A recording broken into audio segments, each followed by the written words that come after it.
Good morning, Northern Michigan. Registered dietitian Laura McCain from Munson Medical Center joins us this morning to talk about what it means to eat gluten-free. And Laura, we keep hearing more and more about this in the media. I know friends and family of mine keep talking about eating gluten-free. First of all, what is gluten and what does it mean to eat gluten-free? Sure. Well, good morning. Good morning. Gluten is a protein portion of wheat, rye, and barley. Okay. Those three grains in particular. So it's sort of a generic term, but it's talking about the protein part. We think of wheat, rye, and barley as being a starch, which they are, but they do have this protein component. And so the most significant aspect to being gluten-free would be if you have something called celiac disease. Okay. And that is a diagnosis that can be made by doing a small bowel biopsy and checking out the villi or the small intestine lining and seeing if it's swollen and blunted, because celiac disease is an immune response to eating gluten.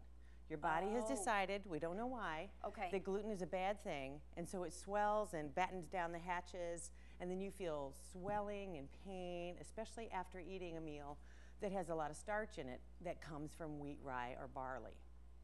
And obviously people, didn't just start developing celiac disease. Right. This has been going on for years. Yes, but it's always been around. Now we're starting to hear more about ways to combat it, I guess. Right, correct. For a long time, it was considered a very rare disorder. We thought it was 1 in 5,000. So it wasn't really on everybody's radar to look for. Okay. But what we're finding is the incidence is about 1 in 133. Much more common than we expected.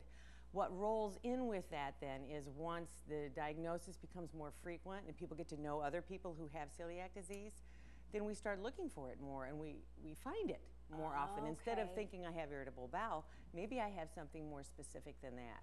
Okay. And you can have that tested. You do want to continue to eat gluten. If you think you have something like celiac disease, you want to keep eating gluten, because if you take it out of your diet for a month or two and then go see your doctor and run the testing, it will look falsely negative. Okay. Because your body stops reacting because you're not eating it. So you want to keep doing it so you can have that test to make sure. You can have that full diagnosis. Interesting. Now, there is another segment of population who don't have that clear diagnosis, but they are sensitive to gluten. Okay. We don't know why. We don't really know what to call it. Where if they eat it, their body still could react in a similar way. They could still have swelling and bloating and stomach pain. And so that's sort of a more difficult realm to specifically call this, that, or the other thing. But I do see that. I see it with some folks who have rheumatoid arthritis or other kinds of inflammatory processes. Okay. So those folks, if you know you do not have celiac disease, and they can run some blood tests to look for that. If you do not have that, then at that point you could go forth and try this gluten-free diet and see if it makes you feel better. Welcome back, Northern Michigan. Laura McCain joins us again with Munson Medical Center to talk about some easy, almost you could say spontaneous snacks that are gluten-free for people who are really on the go. Right. And what I like about this is these are actually, to me, they look really, they're appealing. And I think these are all snacks that everybody would want to eat. And the other thing is they all came out of our cafeteria at Munson. I said, okay, well, let me just walk through the cafeteria and grab whatever I know is gluten-free. Because it is difficult. And people do start this diet going, oh my word, gluten's in everything. Right. And the difficulty is because so many of our foods are processed, it's hard for us to tell. Most recent legislation has made it clearer. So quite often you'll see on things where we would assume there's no gluten, for example, the peanut butter, it does say gluten-free on the label. So the most ideal situation is you pull the can or the container and it says gluten-free. Right, and that's a Smucker's brand, like that's a big brand, and they're going on to the labeling. Well, these big companies are recognizing how many people are trying to eat gluten-free. Right. It's a selling point.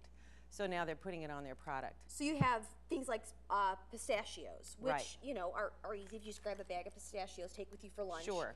You've got the rice cakes, yogurt, veggies. I mean, you got a big variety. Fruit, string cheese. This is a hummus. So some things, for example, the hummus, you would probably have to ask. If it's in a small container well, if you're not that sure, was just made ask. in that facility, you'd have to ask. But otherwise, yes, there are a variety of things that you can do. Because when you back up from the diet and you're looking at dinner, well, meat is gluten-free. Fruits and vegetables are gluten-free. It's truly in the grain category that you have to be careful.